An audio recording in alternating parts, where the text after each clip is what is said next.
The Blokebusters podcast is a proud member of the Pod Bros Network, where you can find us as well as other excellent podcasts such as Sarcasm City, Worst Millennials, and Late Night Gamers at podbros.com. Now sit back, relax, and enjoy another episode of the Blokebusters podcast. Tonight's story is somewhat unique and calls for a different kind of introduction.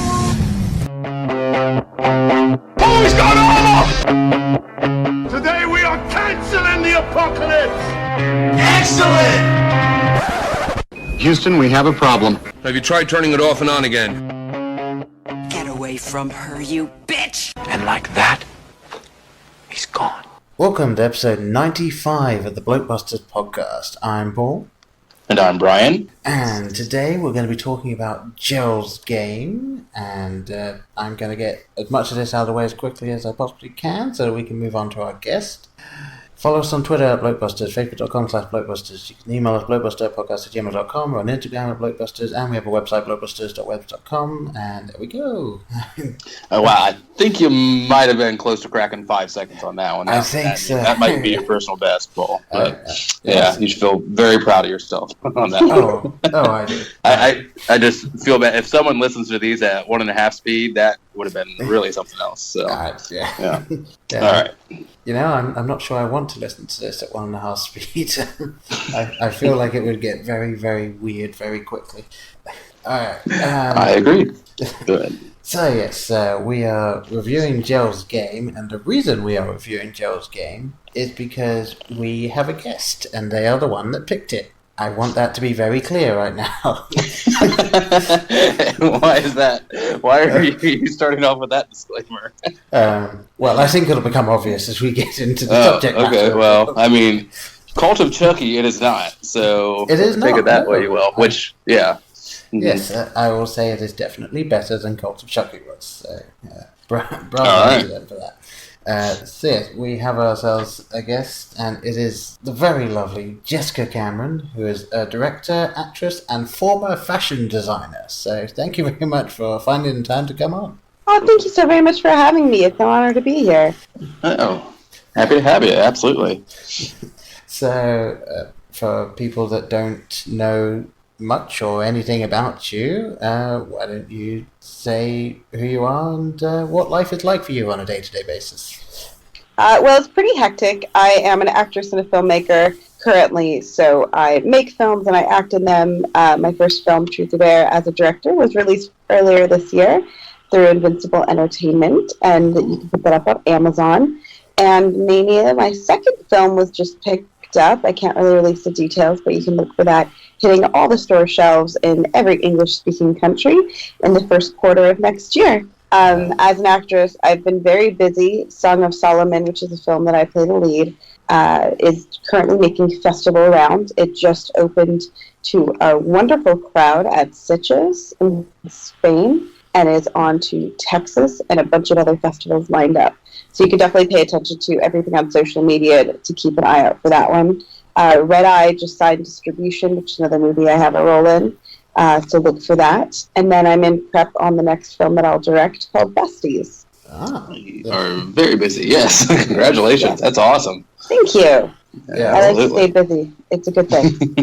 Yeah, I was going to say, being an actor, it's always best to be too busy than not busy, because that's where you start worrying, I imagine. Absolutely. Same with as a filmmaker. Yes. Alright, so yeah, as I said, you are the one that chose this film. So why did you choose this film? Because I've gone down the Stephen King rabbit hole, and I'm really excited that they've started to make Stephen King books into films again. I don't know how much you're familiar with Stephen King, but he basically didn't like any of the ones that were formerly converted, and for many, many years he refused to let anyone touch them, which is why we had a bunch of Stephen King adaptations in the 90s, and then they stopped. It's because he hated them. And he's only recently come around to being open to the idea, and he's very selective about who he works with to try to bring the movies to life. I personally loved it. I thought it was a really powerful film. And I'm really excited to see more of his work come to the actual screen. Yeah. I, for one, have been a huge fan of Stephen King pretty much my entire life. Like, that was we're talking adolescent reading, which probably reading some books that probably weren't parent approved, but I just was an avid reader, and so I was reading his Richard Bachman stuff, and I've been on board with him for a long time, and they said this one reportedly one of the hardest to adapt, or seemingly unadaptable as far as this one goes, but we'll get into that maybe. Yes, and my own experiences with Stephen King are mostly the film adaptation, because I don't think he ever really came on my radar as an author. I definitely grew up more sort of sci-fi fantasy reader than the sort of psychological thriller horror type stuff. So outside of Goosebumps, because every kid read Goosebumps. But yeah, so I only read a couple of his books, and I've definitely seen a lot more adaptations.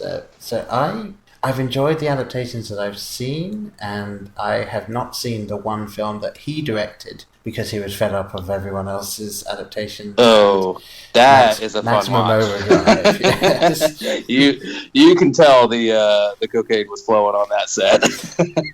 Yes. I don't know. Is that obviously I do a lot of cocaine? Does it flow? I don't know.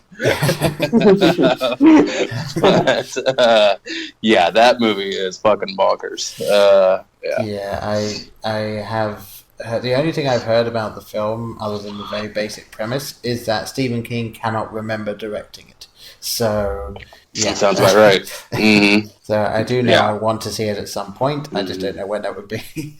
But yeah, I obviously I was about to say something. Another one is Dreamcatcher, because that one was reported. I think Jessica, you might be a bigger fan, so correct me if I'm wrong on this, but I believe that was written when he was recovering from his accident, being hit, and he was like all hopped up on painkillers. Yeah, and that is why that movie. Go ahead. Sorry, I don't know if he had anything to do with the movie, but the book is sort of. I've read the book, and it is. It's every bit as insane as it is. I think the movie might be different from the rest of his books. Yeah. Yeah, very different. Mm-hmm. Yeah, well, I'll take your word for that. I've seen the film but not read the books. So, yes. And I seem to be more of a supporter of that film than almost anyone else I've ever talked to about it. Oh God, Dreamcatcher, really?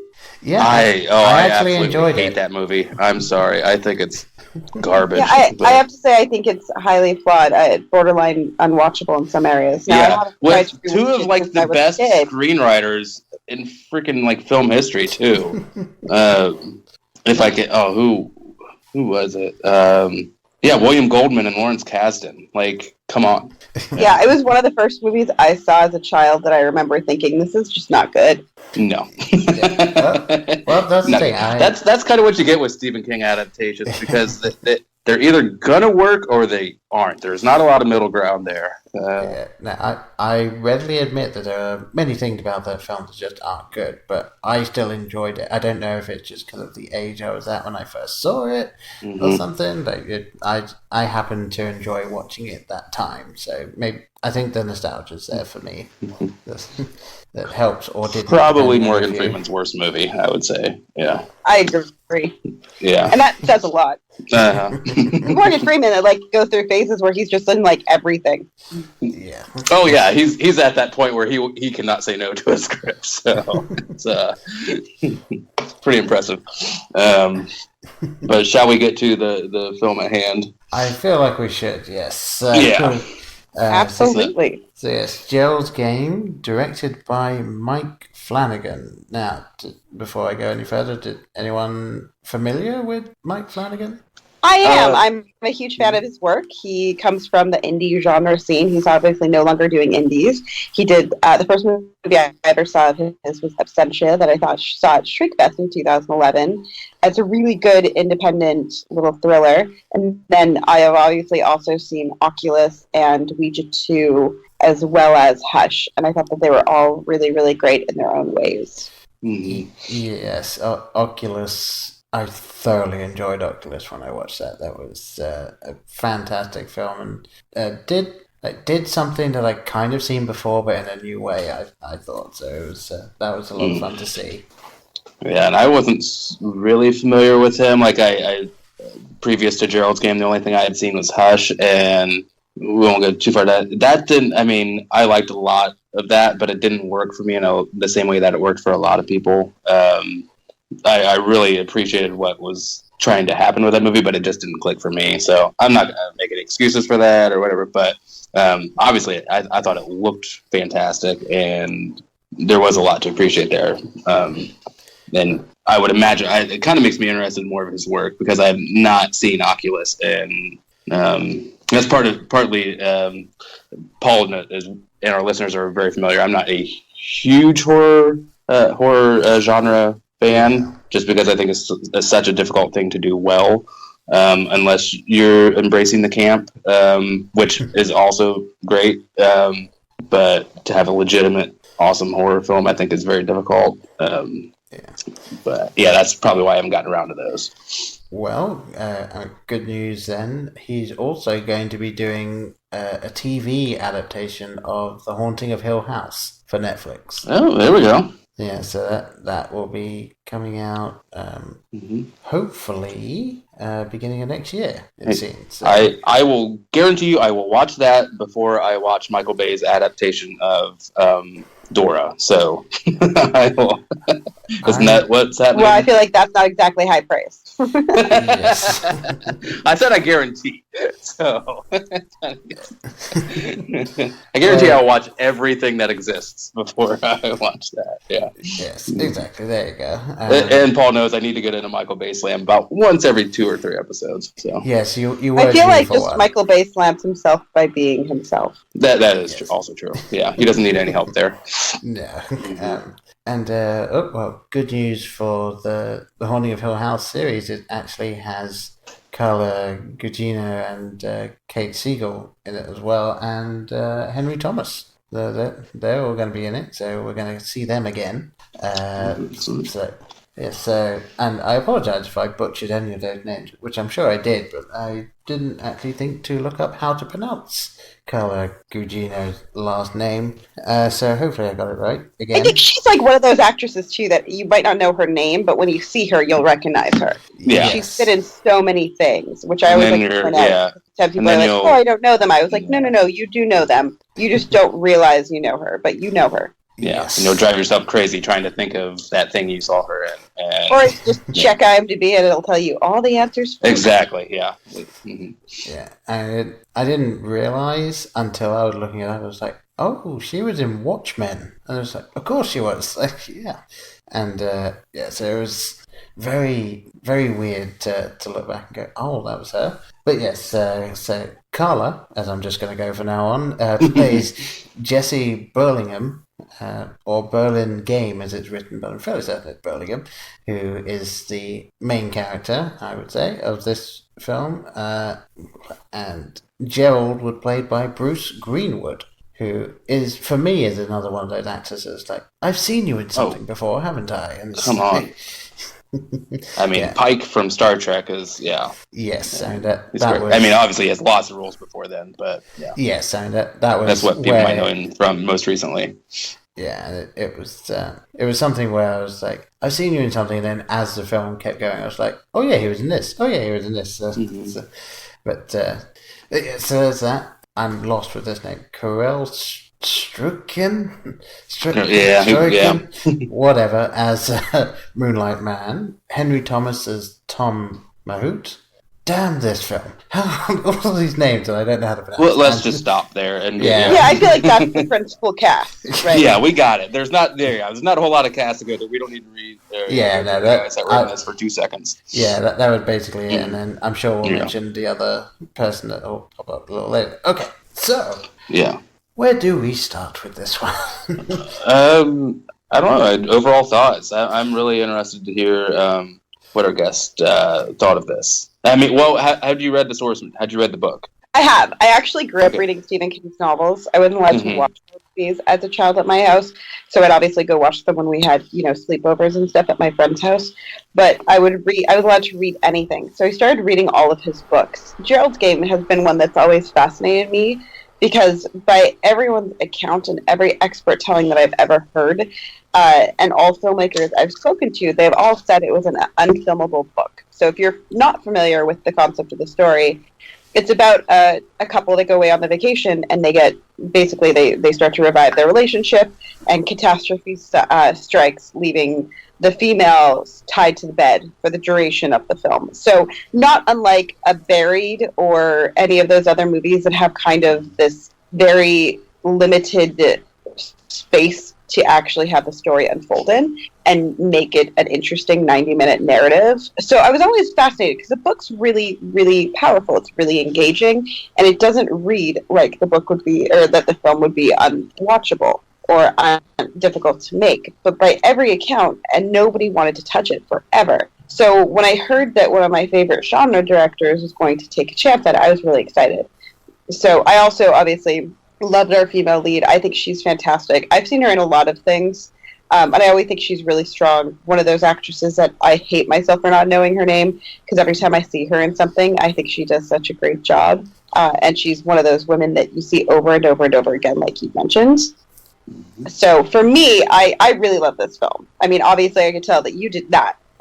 But for me, I thought it was really powerful. As somebody who grew up reading Stephen King's books, it's everything I wanted it to be. I thought they handled it with such care, and it was so powerfully and masterfully done. I didn't find myself looking at my computer screen once, which is something that I thought I would, because it's, first of all, whenever you watch movies at home, and this film was released, I believe it's directly on Netflix, I think. Yes, I believe so, yeah. Yeah, I'm pretty sure it is. Sometimes I get confused, because obviously I have Netflix and Hulu on my television, so I'm like, was it on one or both? But it was only released on Netflix, which means it didn't get a theatrical engagement. So when I see a movie in theaters, it benefits from the fact that you can't, check your phone. Yeah, you can't distract yourself, yeah. So when I'm at my apartment and a movie is so engaging to me that it's over and I realize I haven't looked at my electronic devices, it's really something that I think is remarkable. And for me, I was really engaged in the entire storyline. I haven't read the book in some years. I should clarify that. So I can't necessarily tell you how did it deviate, how was it the same. Okay. I can tell you that I felt it was especially strong. And I can see why Stephen King gave his blessing. If you don't know, Stephen King gave his blessing to Gerald's Game as well as It, which is unheard of. Yeah. Paul would, yeah. So I'm gathering that, because Paul and I really don't share feelings on this, or on the things we watch until we kind of record. So I'm kind of gathering you weren't the biggest fan of this, Paul.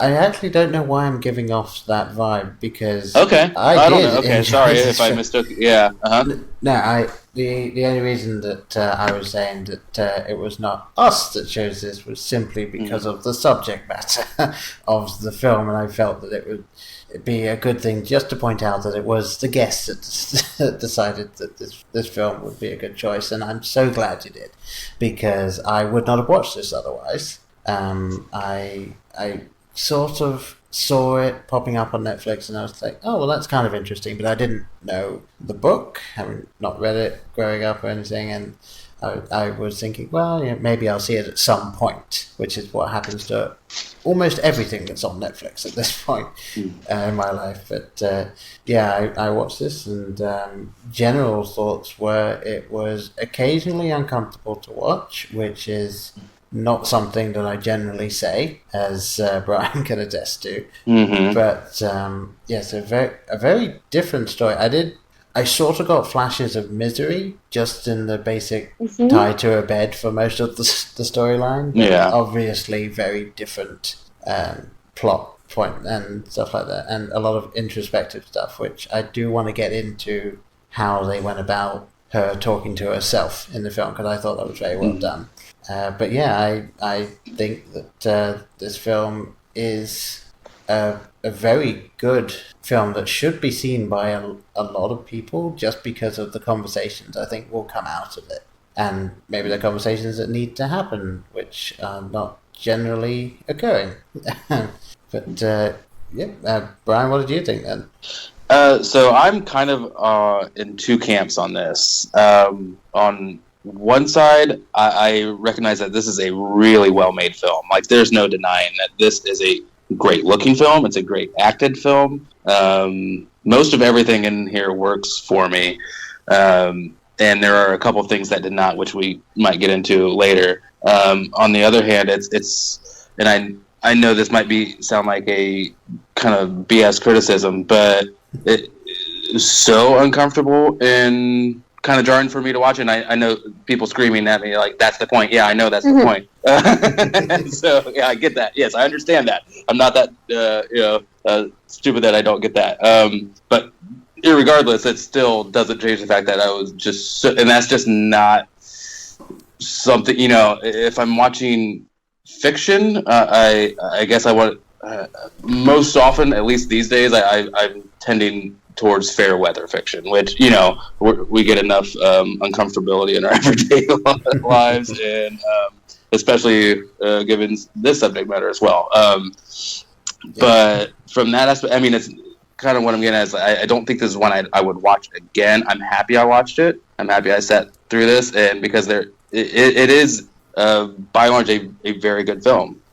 Just not one I want to revisit. Yeah, it has some really tough aspects to watch. If you guys aren't familiar, it does deal with a woman who's. Are we afraid of getting spoilers on the show? I don't think. No, we go spoil. Okay. Yeah, spoiler, guys. Go spoilers. Yeah. The main character, and something, if you're familiar with Stephen King's work, I don't think of Stephen King so much as a horror writer, and I honestly don't necessarily think this is an especially horror-type movie. Mm-hmm. To me, it's more a drama that centers around a horrific childhood, and then a catastrophe as a grown-up, if that makes sense. You don't have a high body count. There's a little bit of blood and gore, especially in one scene predominantly, but not in a lot of them. And there's some scenes that are just really uncomfortable. But the most uncomfortable for me, and I thought it was still handled with great care, were the character's past, at which point it's revealed that she was molested and or raped by her father. I liked how they didn't dwell on it. Again, I can't tell you exactly what happened between her and her father, just that whatever happened was wrong, should not have happened,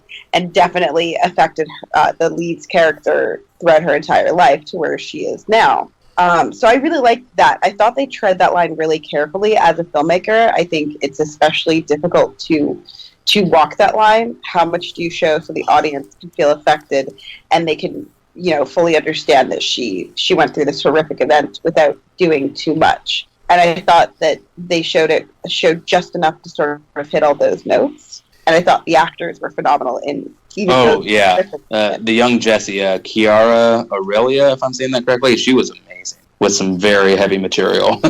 Yeah. Oh, 110%.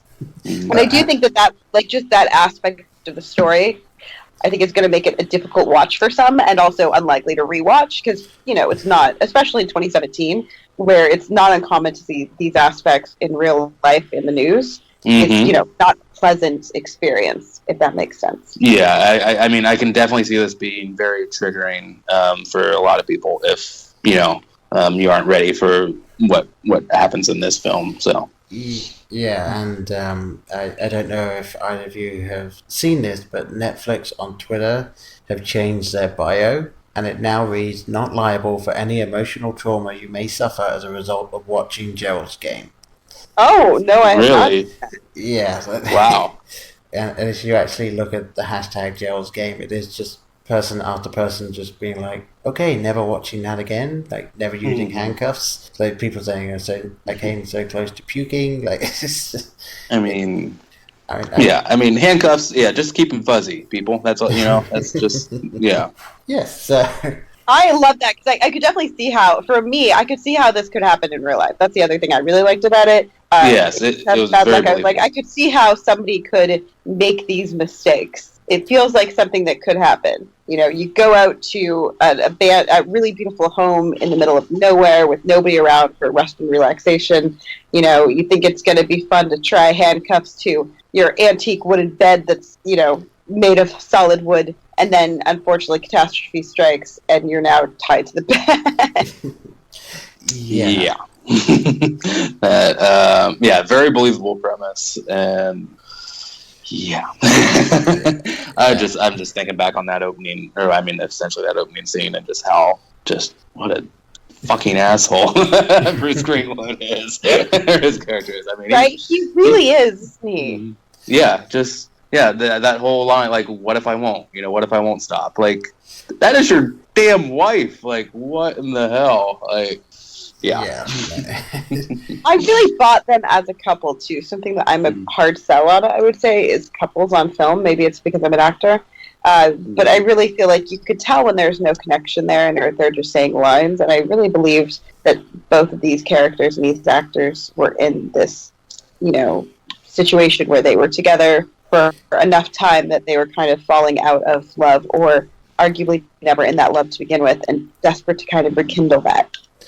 Yeah, you definitely got even from that real opening scene with the, her compassion towards the stray dog and his just, kind of just chiding her for having that compassion. Like, he really kind of sets up who these characters are, and that maybe, she had, how did she know who she married? Did she kind of block that from herself?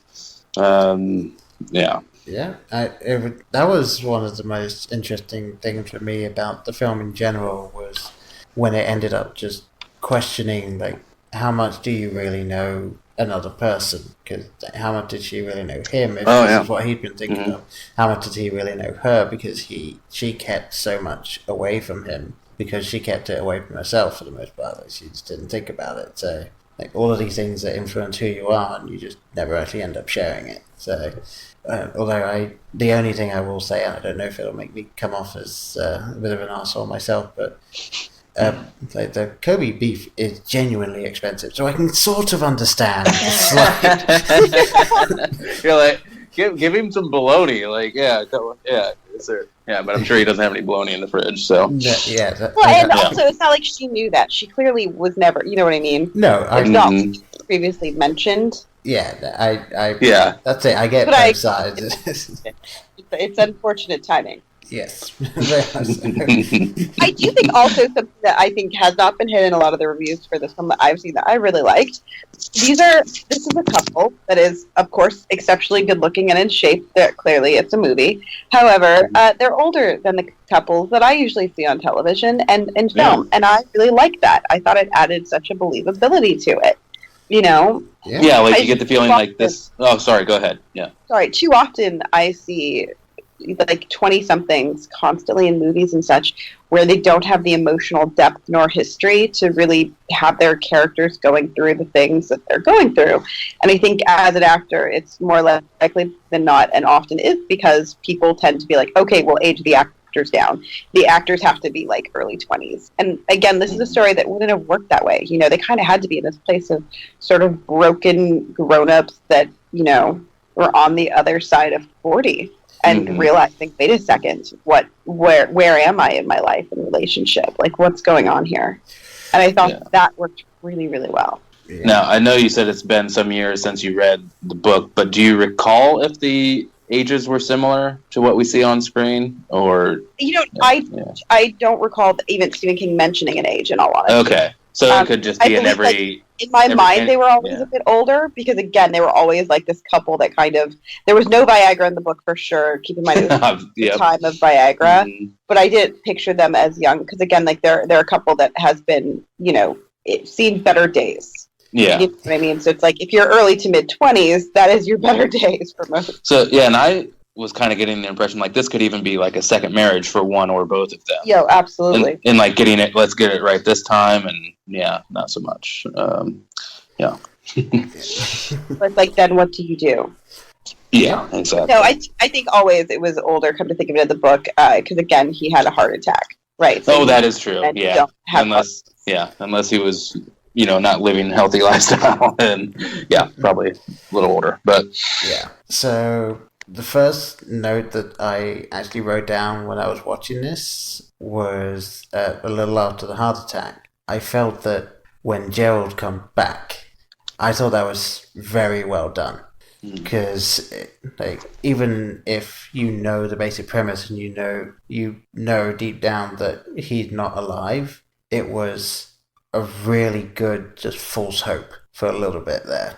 The reveal as well when she does just peek over. It's like, oh shit, no, I'm starting to hallucinate now, and it was a good realization for the audience as well as her. So the cinematography, the way that they handle that sort of thing, I thought was very good for the majority of the film. I thought it was very solid. I don't know how you guys felt about that. Oh, I completely agree. I loved how they handled it as well, and also how the actor played it. I liked how you could definitely see her deteriorating as she was tied to the bed, and the comparison between that and her vision of her stronger self, I thought was striking, both cinematically and characteristically. Yeah, and I would say most of that worked for me, and here's like one of those things where I said that didn't work for me. A little bit of the like Gerald 2 and Jesse 2, a little bit of it got a little too like sticky for me. Like it seemed like they were kind of like working on a comedy routine or something at a couple points. But most of it worked. I'm just picking a nit there. Like their banter, I don't know, for some reason just kind of bothered me for in certain parts. But most of it, I will agree that it was handled very well. Well, to each their own. I thought their bickering banter to me just felt very reminiscent of older married couples that I've known. Mm-hmm. So for me, it made it feel really real and relatable because I felt like I've seen these conversations start. I won't mention any names, but very recently. As a matter of fact, I was at my friend's house, who is a filmmaker that most people know and adore, and they got into it a little bit, and I was like, "Oh my gosh, this is one of those moments." Right, like those conversations. All right, kind of like never want to be around, but when they happen, you're like kind of like, "I'm still here, guys." Pretend to look at each other and pretend that everything's okay until I leave, please. Yeah, I'm just going to the toilet. I'll be back in a minute. Can we be done with this conversation? Yeah, when I get back, yeah. Or I will have my ear up against the wall and listening because, yeah. Yes. Yeah. Where do you want to head next, Paul? Well, let's keep this train moving. Sorry. I mentioned the cinematography. I don't know if you guys noticed it, but for a large majority of the scene when she's tied in bed and talking to her own personality, the way that the camera's set up is that every time she's looking at them, sort of POV, it's very sort of slow moving cameras just focusing on them. But whenever you get to see the flip side where you're looking at her in the bed, the camera is static and there's no real movement. So I felt it was a very good way of showing the two, because it made you feel a lot more sort of POV shot for the hallucinations, and then just focusing on her. There's no movement, there's no moving away from the situation she's in, with the obvious exception of when she's looking around and looking at the handcuffs and stuff. So you've got to do that just to make it more interesting for the viewer. But I don't know, like I pick up on little things like that every now and again. I love that. I missed that completely, so I can't wait to go back and relook at it and check that out for myself. But you're right. I mean, I felt exactly what you're saying. You got out of watching it from like with those notes, but I just didn't notice it. I'm like, gosh darn it, bad filmmaker. Hats off, because for a very static situation, or like those kind of capsule films, that take place in essentially one setting, it is very difficult to make them compelling and for the duration of that movie. But I feel like they definitely did that here. Yeah, it's always really interesting when you manage to get so much depth and intrigue out of just one thing. It's just someone handcuffed to a bed, and you think, if someone handcuffs to a bed for 80 minutes, how am I going to keep watching this? And this film did it very well, so that's nice to see. I wasn't sure how much I would like it when I started watching it, so I'm glad it turned out this way. Well, I tried to pick something that wasn't like too horror-ish or genre-ish. I have actually... I watched it with a group of friends who are just film fans, film buffs, if you will, not genre lovers or genre specific, and they all really liked it. Even the two friends of mine I have that don't like horror films, although they found it unnerving and unsettling, they really, really, really, really liked it. So yeah, I can definitely see that. And before we just get into the third act, I did just want to say, I know we briefly touched on the flashbacks, but can we all agree that the father was a manipulative piece of shit. 1,000 bajillion million %. He's definitely one of the main villains, for sure. I will reference one of my notes where I said I wanted to see a dog eat her fucking dad. Right? Agreed. Yeah, because just the way, I mean, yeah, we don't want to spend too long in this territory because for obvious reasons. Not that we're afraid to talk about it, but just in a sense, it's not nature, nice of to course. talk about. Just for anyone out there that is dealing with their own shit and doesn't want to hear this shit. So, but just the way he manipulates her into the silence is what gender power dynamics of it's super fucked up, and I'm just going to move on from there. Yeah, and I did want to say, like, as super fucked up as it is and all that, like, I think possibly the best scene in the film, just in terms of like writing. I thought it was, and goddamn it, like, it's so twisted that's one of the most beautifully shot scenes too. Like, come on, like the contrast there of the awfulness of what is happening and how beautiful the shot is. It's really, really jarring and uncomfortable, obviously. Yes. I agree. It's very difficult. Well, and I guess speaking of difficult, how about we start talking about the third act then? Before we do, I just want to pick our guest's brain here, since she is the biggest king of file here, with me probably being a very distant second. So I wanted to kind of get your thoughts on King's shared universe that he's kind of set up through his novels and books, and any correlation you noticed in here, or kind of Easter eggs or things that maybe you noticed or wanted to point out.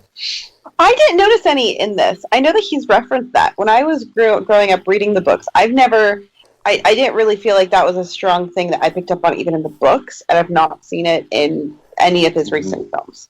So recently we have Gerald's Game, and we have 1922, which I have not seen, but I've heard good things about. Mm-hmm. We're just completely ignoring the Dark Tower, right? Well, but when did that come out? That was just this year, right? Oh, see, it with Idris and McConaughey, yeah.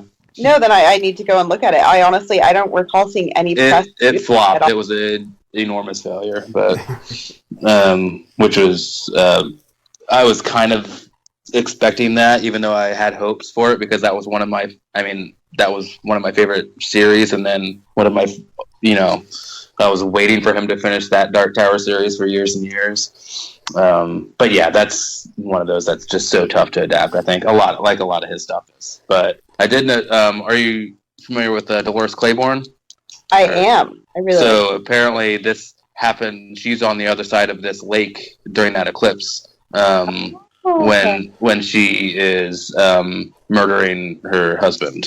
Spoilers for Dolores Claiborne. That's bad. No, I didn't. But I mean, again, like me, like whenever the shared universe is that obscure, it's like, how could you know what's on the other side of the lake? Mm-hmm. And this is nothing, not firsthand knowledge. This is just in my research, so I'm not this intelligent, but or well read in King. But I was reading that apparently they have shared visions too.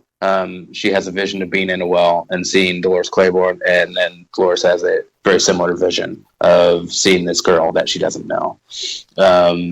So that simultaneously supposedly happens in this universe. But I kind of found that interesting. That is very interesting. Mm-hmm. I would love to see more. I'd like to see it become a little bit more clear, because, like I said, there's nothing in this film that I saw that indicated that. Yeah. Again, apparently, the film adaptation of Dolores Claiborne kind of threw out the connections to Gerald's Game, and that kind of started there. But then the other thing I did notice, a couple things. Bruce Greenwood's character says, I don't remember the exact line, but he mentioned something about life and how it's a beam, or we're all on a beam, and that's a reference to Dark Tower, the beams that protect humanity. And once again, just something I read on research, nothing I would have remembered on my own merits. And of course, then the obvious nod to Cujo, calling the dog Cujo. I thought, yes. Of course, but I feel like I wouldn't even do that. You know what I mean? Yeah, that's just such a commonplace, reference now. Yeah. Absolutely. Mm-hmm. Well, and this actually a perfect time for me to ask this question. We got one question from Cinema Recall at cinema_recall, which was to you, Jessica, which is, which Stephen King story would you like to adapt?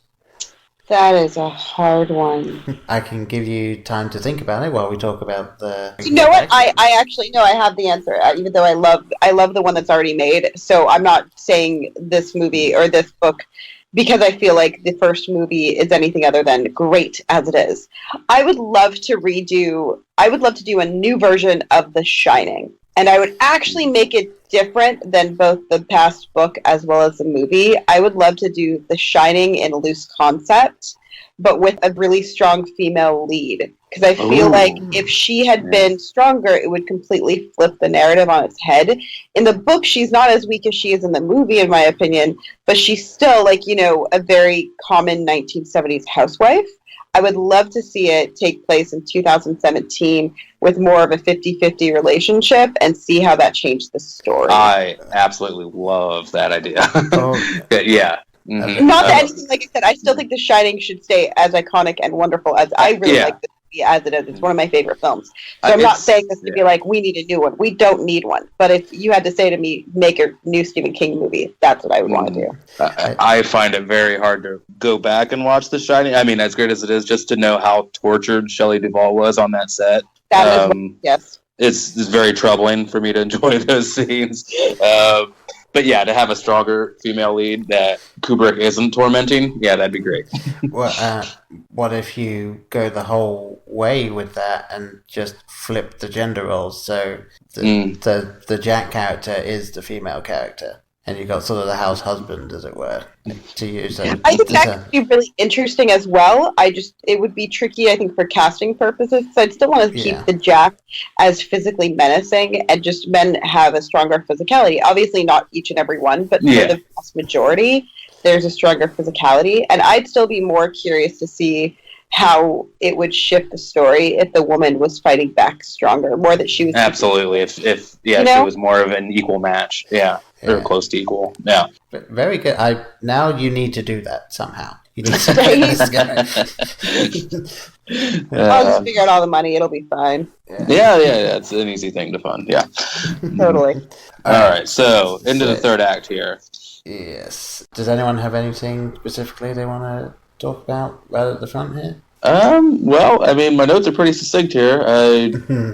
You know, at this point, where she gets her epiphany of how to get out of this situation. Yeah, I thought it was really clever. I didn't know. I'd forgotten how they had in the book, in all honesty. And I was like, let's just see where this goes. So I thought it was really... I believed it. I did not believe it. Sometimes I find that whenever there's almost like a third act epiphany, it feels very forced in films. And something that I liked in this is both the acting and concept felt very organic. I felt like it was plausible, you know? Yeah. Paul, I just want to ask this to Paul, because we covered this a few months ago here, even though it came out. We're always fashionably late on covering our films. But were you getting any tones of Arrival and the fact that, you know, she's just pulling... I know the time construct is completely different, but the past helping the future, you know, pulling... Or the future helping the past, as was the case in Arrival. Yeah, where she's, you know, pulling upon these, you know, having these recalls and then using that in her current situation. Yeah, I will say that when watching it, that didn't occur to me, but when thinking about it a little later, making my notes and stuff, it did kind of creep on me that it was like, and it kind of reminded me of Arrival a bit. I just yes, absolutely nothing else. Sorry, just on that basis alone. Yeah, I was just still stuck on just how much I enjoyed having her look into herself to find the thing, and she's not even consciously doing it. And it is you're just seeing parts of her psyche coming out and being portrayed by these people that she's seeing, the better version of herself, the husband that she thought she knew, and then her younger self, she's the one that actually gives her the proper idea that gets her out of it at the end. So I just really enjoyed that aspect of it because I really like the psychology side of things, like when it comes to this type of thing. So yeah, I definitely see what you're talking about. Yeah. So yeah, this third act, holy bananas! It does go crazy. I wrote. I feel like I've already scored enough here, but I just wrote one word 3 times, and it starts with F, and you can guess what that is. Did it get longer each time? Just to save the ink. No, but yeah, holy cow! Talk about that went further than I thought it was going to. By far, I thought, okay, this is going to get a little messy and really bloody, but the amount of gore, holy smokes! Yeah, not an easy scene to watch by any stretch. No. And no pun intended on stretch. and for those of you that don't know, that particular type of injury is known as a degloving injury. Mm-hmm. So yeah, you can kind of see why when you see this thing. That was, I'm sort of 50-50 on when she actually did it and you're seeing it. It was 95% very well done, but you could still tell that there was CG in there. It's like... I thought it was. I don't know how much. I don't actually know if there was CG, babe. It was Bob Kurtzman who did the effects. Yeah, so I didn't see any. I was surprised if it was CG. No, I don't think there was. I didn't see anything, and I'm always really happy about that. So it is possible that I missed something. But I also felt all in camera. Bob Kurtzman is one of the best effects artists working in the world. It could have been then. I might just be because I'm so used to when you see CG in film and stuff like this, and it's just so slick and so like shiny. Maybe I was confusing the light shining off of the physical thing there, and it just made it look glossy. So that's probably where I was getting. Blood. It's definitely glossy. Yeah, so I think that's where I was getting caught. At least let me put it this way: I didn't see anything that made me believe that it wasn't all shot practically. Nothing led me to believe otherwise. Well, it could also have been the time of night I was watching it, because that particular scene I was watching at about 11:30 at night. So I was getting it done quickly. I was getting it done. Yeah. Uh-huh. So I will happily admit that I was almost certainly wrong in that respect. So in which case, who knows? Kudos to them for doing that all physically, or practically, I should say, because that doesn't happen enough now. So on top of that, just a little tricky to watch. Like my wrists were definitely aching as that was happening. Oh, you had some empathy pains there? Yes, as much as you can, having not done it to yourself. So. Yeah, never having wanting to do that. Yeah. Thankfully. Oh, God. Yeah. I mean, just as a comparison, I mean, in a similar isolated trap situation, but once again, completely different circumstances. Like the film Danny Boyle's 127 Hours, by far now much more watchable. That moment when he is able to break his arm over this. Oh my God. Yeah. Talk about taking it up a notch. Yikes. That was, by the way, my one-word review to Paul last night after I just said, yikes. Yes. Because we don't want to go into too much detail. But yeah. So yeah, let's kind of wind this down here. And Jessica, is there anything else you wanted to touch on, or I know we want to get to the epilogue here. Absolutely. No, I think that's good. I think we should just get to the epilogue. Okay, so what did you think of the epilogue? I mean, once again, do you recall any of this from the book, or because it felt a little out of place for me, and probably your Paul, but go ahead. I believe most of it's pretty close to the book from what I can recall, with the exception of possibly not like the final little end, wrap circle, where she like stands up in court. Spoiler. But I think everything else is pretty close. In fact, I know a lot of the reviewers I was saying who recently read the book said that it was very, very close to the book. So for me, I really liked it. I can understand where some people might not, because it does like get to it's a very full circle kind of film. Mm-hmm. But that's one of the things that I liked about it. Yeah. I will say that the ending has the two sticking points for me in this film that I was least happy about. Number one is that the Moonlight Man actually looked like he did in the thing. Like I was fine that he was actually physically there. That I had no problem with that. I thought that was a good thing to have in there because then how much of what she did before was in her head or actually happening. But I felt that having him look exactly the same was a little bit too just easy. I would have thought maybe a slightly deformed head, and then like when she sees him, it's like, oh, okay, and it's less deformed, and it is just in her state of being stuck on the bed and dehydrated. She made it look worse to herself than it was, and she made him into the boogeyman as opposed to just an incredibly fucked up individual. I don't know, again, I haven't read the book, I don't know exactly how true it is to that as well, but the other thing, as you said, it does feel like it's an ending from a slightly different script to me, because it really was, everything was winding down, and like she got into the car crash, people come into the car. I personally think that would have been a perfect way to end it if when it faded out, that was it, credits, because I love the idea of a film that doesn't need to give you all the answers and doesn't need to give you the definitive ending.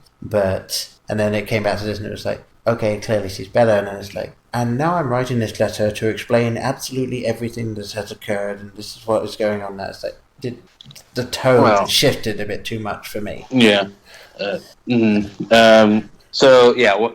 Disclaimer again, having not read the source material, I don't know how else to wrap this up. You're not going to please, I think we're kind of coming down to personal taste here. And not necessarily anything empirical that's, wrong with the film, but as far as the conclusion there. But for me, it was more how heavy-handed the themes were hit on then at the end. Like, for an astute movie viewer or anyone kind of paying attention, you're picking up on the themes, and then it was just really hammered home hard. Not to a point that it really, really bothered me, but I just thought it was just a little too much hitting on the, the shackles of silence and shackles of comfort type thing. But overall, I think it was a fine enough way to wrap up the movie. I didn't have. For me, I also liked it because I feel like for me also, I'm not normally one who likes everything wrapped up so perfectly, and I wondered why it didn't bother me in this regard, because it normally would. I'm not usually that kind of person. Yeah, I love a good ambiguous ending. Yeah. Right. Well, like my films, I often like to let the bad guys win because I feel it's more true to life. And it's more appropriate for the story. Like, I'm a big believer that the stories have to go where they go, whether audiences give a fuck or not. That's not what the story should be focused on. But I liked this one. So it took me some introspective to sort of be like, why? You normally don't respond to these kind of things. And here's kind of what I think it is, at least for me anyways. The reason why this sort of very detailed wrap up, very obvious full circle I really liked, I think is because we kind of spent an hour and a half basically with this actress tied to a bed going through her own personal hell. So I kind of like the fact that we kind of get to see her get through it and thrive and come out better than she was when she went into the movie. I think had it been more of an ensemble movie or a movie where there's like more places, locations, and things, that maybe I would feel differently. But because of the fact that, I felt so almost bonded with our lead, I'm really glad they did it. I also think, like, I've had several people say the same thing that you said, which is, I wish they would have stopped it after the car crash. Well, one thing I do love about it being on Netflix, you could stop the movie there if that's what you like. You know what I mean? Like, you don't have to watch the last, 5 minutes. So if you feel the last 5 minutes weaken the concept or the story, then by all means, turn the movie off. You have that power when it's streaming on Netflix. Yeah. Although what you've got to do is, the second it fades to black, you've then got to fast forward to the credits and then let the credits play, because otherwise it's going to sit in your continue watching bar. Oh, and that does bother my OCD there. Yeah, I hate not seeing that completion. Yeah. That bugs the hell out of me. Noted. Well, the other thing is, I'm glad they didn't make her so for me, I like the fact that he was a real life monster in actuality, because I thought the contrast to her dad was so much more powerful. There's two villains in the movie: her dad, who does not look like a villain, and the other villain who looks exactly like she had him look in her mind.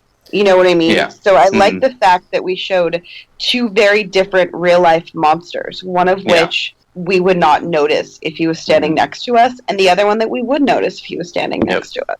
And I like the fact that she kind of was able to stand up to both of them. And a third monster being the husband, arguably. Not as the other two, clearly, however, still a monster in his own right. Yeah, monsters coming in all shapes and sizes, and they exist everywhere. And don't look like anybody. Yeah. Very comforting note. Night, folks. Yes. Right? It's a cuddly movie. It's a feel-good movie. The laugh right at it. It's going to win Best Comedy at the Golden Globes, just like Martian did. I know we're running a little long, but I did have a note here that I really wanted to get our guest's opinion on, and we'll keep it super tight, and then we'll wrap up. But maybe I don't have a ton of examples here at hand, but I, for one, just one last kind of critique here is that for me, it seems like most male protagonists are kind of atoning for their sins, and while like the female protagonists are atoning for the sins committed against them, i.e., the victim. And so I don't know if that's just it feels like it's becoming almost a trope, or that's just too much, or maybe I'm just so tired of seeing. We do get the catharsis of her confronting those demons, but do you feel any of that, or is that something that you notice? I mean, I didn't notice it in regards to this film, because I also think she's coming to terms with the fact that she accepted it as she let it happen. I don't think that she, as a character, is viewing it kind of to be like, as simple as these people did these horrible things. I think there's also an element of, I made the mistake of being complacent. I let it happen, and I'm not going to do that anymore. Without being victim shaming or victim self-blaming. I thought they kind of walked that line really, really smoothly in this particular film. Even like with, her accepting her husband and kind of, accepting the fact that she didn't really know him and thinking that that was okay. So I didn't notice it with this movie. I definitely think that there's been a trend in the last couple of years, like, you know what I mean, with women sort of being the more victim roles. But I am finding personally in genre specifically, and that's kind of where my expertise lies, because I'll be frank, 85% of the movies I watch are genre. That being said, I am seeing more and more strong female characters that are, going through various things that I've never seen them go through in the last decade. So I do think that we're changing away from that. I think as we see more women get in more prominent positions behind the camera, we are at a high for women behind the camera. I think that's going to grow. Obviously, we all hope it gets to 50. I think we're going to see stronger female characters outside of just, quote unquote, playing the victim. But again, like, I felt that this was an empowered woman who was coming to terms with the fact that she was a victim in her youth. So, and that prolonged her victim, her ability to be a victim in her marriage and that. So I felt it was right for this character without being too, annoying. Because I will say, normally I don't like seeing, weak female characters. They're just not my thing. Even when we talked about The Shining, one of the things that I don't love about it is how weak Shelley as her character is. I felt that the wife was very, certainly if you look to most films in the 70s, I think the women are extraordinarily typically a secondary throwaway character. 100%. Mm-hmm. Yep, right on. So I think we're getting better, but we're still not there yet. But you're right. More women behind the camera, and that I think will vastly improve. Oh, absolutely. And I think too, like, even Wonder Woman, I thought was a really great example of that. 1,000%. Yes. I don't watch a lot of comic book movies because I find them to be too stereotypical. This is one that I watched because so many people I knew and loved said it was great, and also because I wanted to support the director. And I was really pleasantly surprised to see a strong female lead. And also with regards to their marketing, I thought they really hit it out of the park. I don't know if you guys are aware, and a little bit off subject, but worthy of noting, is that Wonder Woman was the very first comic book film that did not feature the male actor's name nor likeness on any of the cover art, promotional materials, etc. It was all this woman who was, for the most part, unknown in name and her image. Which I think, speaks to the fact that they wanted this movie to stand on it being Wonder Woman's film and not having to be carried by a man. Oh, yeah. Yeah. Mm-hmm. Yeah. And just look at the Justice League trailers now, and I can't help but think those were recut with the success of Wonder Woman, because she is the star of those trailers, as it should be. I can promise you they would be, because it was, I think it's the highest grossing comic book film, if I'm not mistaken. Don't quote me on that, because I'm not, again, comic books are not my wheelhouse. I'm pretty sure if it's not the highest grossing, it is one of the highest grossing films. Yeah, that would not surprise me, especially given just... Yeah, I don't know if that's... Taking DVD and digital sales in, I'm sure it is going to be the highest grossing overall, period, just because, it was such a great film, and I thoroughly enjoyed when we did our review of it with Nora and Colleen. It was it's so much fun to talk about and get all of the things out that needed to get out. So, well, none of the women in that movie, were victims in any capacity. Even the very side character of his assistant wasn't a secondary you know what I mean? At no point did I ever get the feeling that he treated her as less than, and she certainly didn't treat him as, this godlike character. It was just her boss, and she's being respectful. Oh, yeah. Dr. Poison, yeah. Exactly. So I really, like I said, I thought it was really great. So fingers crossed we'll see more of that. Yes, absolutely. I feel like we could talk about all sorts of things for a long time, but we should probably let... part 2. We will have you, yes. We will have you back for part 2. Whatever that might be. So... Yes, when they do a sequel to Gerald's Game. Oh no, we will. Let's get together for something slightly lighter next time around. Sorry, yes. I think we're all on board for that, right? Yes, yes, definitely. Yeah, something a little campier. Yeah. The Emoji Movie. Got it. There. Too far. Overcorrection. Come back this way. Yeah. We'll figure it out. So, where can people find you, Jessica? Oh, I am all over the internet. I'm a huge fan of social media marketing, so you'll find me on Facebook as Jessica Cameron. The fan page is open. The personal page is maxed out. Sorry, I don't make the Facebook limit rules. I am all over Twitter, which is probably my favorite social media network. In fact, I can promise you it is. I'm at Jessica Cameron _ I am on Instagram as actress Jessica Cameron, and you can also follow me on my YouTube channels. I do Scream Queen Stream, which is just me and my best friend Heather Dorff drinking and doing ridiculous stuff. And I also do a daily sort of random vlog called Inside My Indie Life, which is just everything inside my indie life. That sounds great. Absolutely. Well done. Thanks. Paul, you have any last things? I don't think so. Obviously, I'm not going to recover our social media stuff we did at the beginning, so it really is only left just to thank you again for coming on. It's been a blast. Yeah, thank you. It's so much fun talking to you. It was an absolute pleasure. Anytime you want me on, just let me know. All right. We will hold you to that.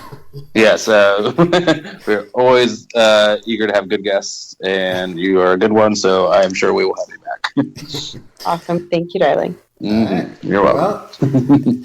And with that, it's goodbye from me. Yep, and bye from me as well. Bye. In case I don't see you, good afternoon, good evening, and good night. Hang on a minute, lads. I've got a great idea. Louis, I think this is the beginning of a beautiful friendship. You're still here? It's over. Go home. Go.